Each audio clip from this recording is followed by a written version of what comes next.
السلام علیکم. کورنیو چارو وزارت په تیره اونۍ کې خپرونې ته ښه راغلاست.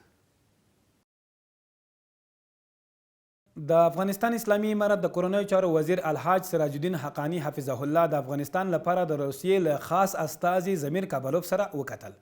په دغه کتنه کې د روسیې د سفیر په ګډون دفاع وزارت، کورنیو چارو وزارت، اقتصاد وزارت، زراعت او انرژي وزارت استازي هم شامل وو. د دواړو هیوادونو په هر اړخیزو مسایلو بحث وشو. ښاغلي کابلوف په خپلو خبرو کې وویل روسیه کولی شي چې د افغانستان اسلامي امارت اړتیاوې پوره کړي او د همکارۍ لاس ورکړي. ورپسې د کورنیو چارو وزیر ښاغلي حقانی په خپلو خبرو کې ښاغلي کابلوف او ورسره راغلي پلاوي ته د ښه راغلاست ترڅنګ په تیر کې د سولې پروسه کې د روسیې له هڅو مننه وکړه او ویې ویل موږ خپلو ټولو کړیو تعهداتو ته ژمن یو.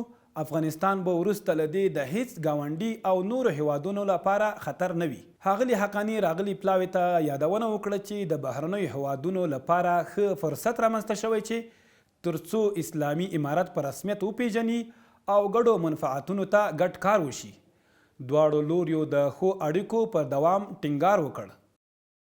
د کورنیو چارو وزارت لپاره نوی ویان او مرستیال ویان معرفي شول. عبدالنافع ټکور د ویان په صفت، قاری بسم الله د مرستیال ویان په توګه د مقام عمومي رئیس له لوري معرفي شول. د افغانستان اسلامي امارت د کورنیو چارو وزیر محترم خلیفه صاحب سراج الدین حقانی حفظه الله خوست، پکتیا او پکتیکا ولایتونو له سپین ږیرو او قومي مخورو مشرانو سره وکتل. په لیدنه کې قومي مخورو له ښاغلي حقانی سره د خپلو تجربو له مخې مشورې شریکې کړي.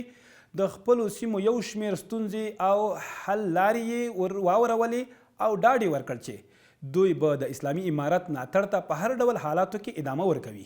وروسته ښاغلي حقانی دوی ته ښه راغلاست ووایو. په جهادي دوره کې د دوی له قربانیو مننه وکړه او زیاته یې کړه چې اسلامي امارت له هیڅ چا د انتقام اراده نه لري او له دوی یې وغوښتل چې هغو هیوادوالو ته بلنه ورکړي چې له افغانستان څخه وتلي دي. د کورنیو چارو وزیر الحاج خلیفه صاحب سراج الدین حقانی حفظه الله د ملګرو ملتونو د سرمنشي معاون او مل پلاوي سره وکتل.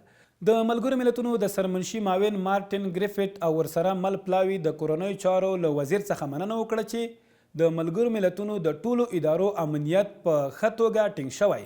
ښاغلي وزیر هم له ګریفټ څخه د بشري مرستو د دوام له امله د مننې ترڅنګ وویل تیر 20 کلونه نړیوالو هڅه وکړه چې په افغانانو د زور او تهدید له لارې خپلې غوښتنې ومني، خو هغه څه چې ډیره هیلهمندي رامنځته کوي دا دی چې موږ مسایل اوس د تفاهم او مذاکرې له لارې حل کوو.